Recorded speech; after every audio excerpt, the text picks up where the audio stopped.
রহিম।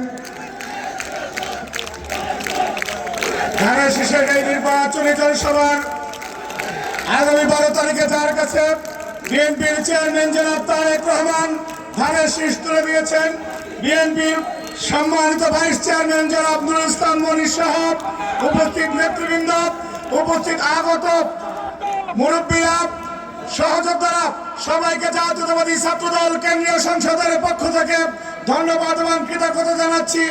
আমি বক্তব্য রাখবো না, মনি ভাই বক্তব্য রাখবেন।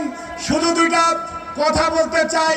পবিত্র কোরআনে যে 6666 খানা আয়াত, এর কোনো একটা আয়াত যদি আমরা না মানি তাহলে কি পরিপূর্ণ মুসলমান হতে পারবো?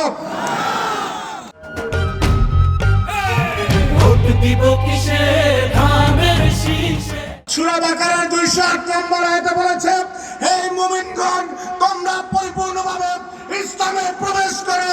কিন্তু আমরা দেখেছি একটি ইসলামী দল যারা দাড়িপাল্লা নিয়ে নেমেছে, তারা ক্ষমতায় যাওয়ার জন্য আগে বলেছিল শরিয়া আইন চায়, এখন বলে ওই আইন চায় না।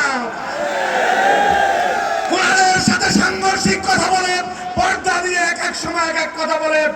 আজকে বাংলাদেশে ইসলামের জন্য যারা 2013 সালের 5ই মে রক্ত দিয়েছে, হেফাজতে ইসলামের আমির আল্লামা শাহ মোহাম্মদ মহিবুল্লাহ বাবুনগরী বলেছেন, জামাতের সাথে ইসলামের কোনো সম্পর্ক নাই। সুতরাং জামাতের ইসলাম মদিনার ইসলাম না, এই ইসলাম মওদুদির ইসলাম। এই ইসলামের সাথে মুসলমানের কোনো সম্পর্ক নেই।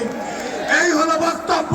সুতরাং 12 তারিখের মার্কা ধানের শীষ মার্কা। আর একটা কথা বলে বক্তব্য শেষ করছি।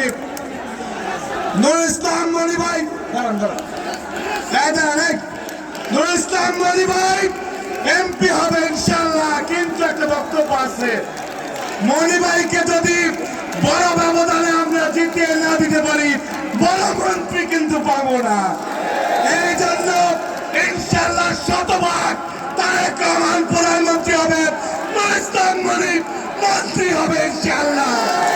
সুতরাং 12 তারিখে বিপুল ভোটের ব্যবধানে আমরা কোনো অনেকে টাকা নিয়ে যাবে, মা বোনদেরকে ভুল বোঝাবে, আপনারা বলবেন না, নুরুল ইসলাম মনি যদি হয় সে মন্ত্রী হবে এবং এই জনপদের উন্নয়ন হবে। সুতরাং বরগুনার স্বার্থে আমরা বিবেককে জাগ্রত করে আগামী 12ই ফেব্রুয়ারি আমাদের মার্কা ধানের শীষ মার্কা, নুরুল ইসলাম মনির মার্কা ধানের শীষ মার্কা, আগামী বাংলাদেশের প্রধানমন্ত্রী তারেক রহমানের মার্কা ধানের শীষ মার্কা। সবাইকে ধন্যবাদ। শেষে সভা